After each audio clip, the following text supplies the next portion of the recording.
Dylan, we just took off your splint. It's been about a week since we performed your surgery. And what we did was, essentially a rhinoplasty. It really was a correction of nasal vestibular stenosis and really a complex septoplasty. The reason that we did this was that you had multiple fractures and had a really deviated septum, but had it still residual after having had a septoplasty, which didn't really correct your problem. So tell me a little bit about what your breathing was like after your first septoplasty up in Dallas, but before the surgery that we just completed a week ago. I mean, it was worse. It progressively got worse as time went on after the septoplasty, and it was kind of interesting because even after the surgery, even with like the splints in and everything, I still breathe extremely better than what it was before. So after the surgery that we recently did, Dr. Conan and myself, you now, even in that week up until just now, you breathe better than before. Yeah. Yeah, and I remember telling you before that particular surgery a week ago that some patients say that immediately when they wake up, they say they breathe better than they ever have. Now, on the other hand, some patients have those splints filled with a little bit of ointment sometimes, or blood, or even mucus, and they don't breathe right away, but you really had a remarkable experience. And then the reason I wanted to record this is because of one particular comment you made just now when we took out the splints. And you said, tell me what you said again, because that was so poignant. Which one? Yeah, well, tell me the things you said, or tell me what you experienced. Well, I said that I could breathe better with the splints in.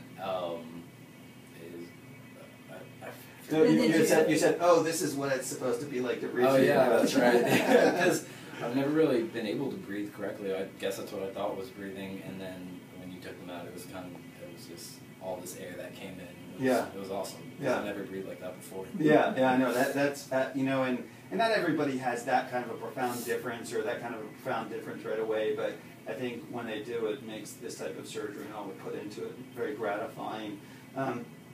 Yeah, so before the surgery, if I'm not mistaken, you for the most part had to breathe through your mouth. Yeah, got to that point. Yeah, and also, what was it like when you had to do sports? I remember that was kind of a complaint. That was bad. Yeah. Because sports is hard. You have to use every breathing capacity that you can to do the best you can, and I couldn't. So. Well, and one thing that I've noticed now is that you've got your mouth shut, you're breathing through your nose, which is pretty remarkable for that to be the case right away. Would you mention to what your teacher said? One of your teachers that said you had just changed classes, she didn't know you that well, and you had to mention to her about the procedure that was going to take place, and tell them what she said to you. And she said, wow, because I just thought you were snoring in my class, and I would constantly look over at you because I was going to get onto you, but you were doing your work, you weren't snoring, it was just nose. Yeah. And what did your friends text you? And my friends were like, one day actually, it was in class and I was eating, and someone across the room was just like, Dylan, shut up. I mean, you sound like you're dying over there. What's wrong with you? Because or you're awake and snoring is what he said. Well, so again, that makes it very gratifying. As we said before we started videoing, I think it's important to keep in mind that we just took off the splint.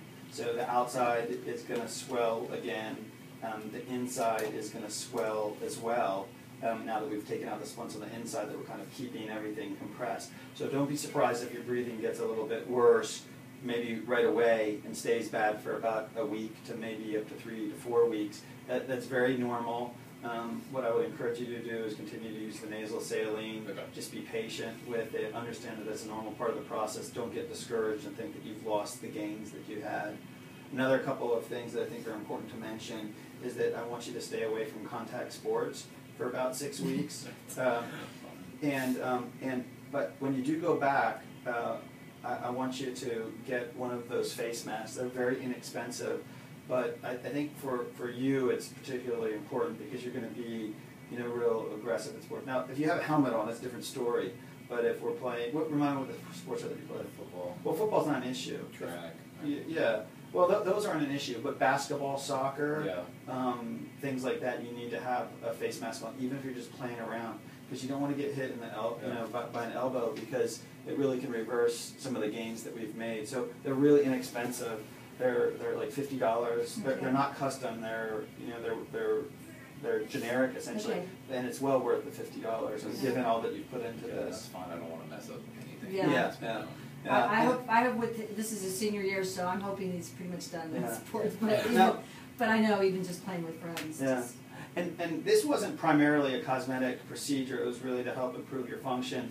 But there were some sort of aesthetic components of it. Maybe, Mommy, could you comment on some of the changes that you've seen just right now? Since well, the tip is not as prominently drawn down the way it hung down. And then there was definitely a curve that, you know, it was kind of offset. Like you could see it more on one side of the profile than the other. Yeah.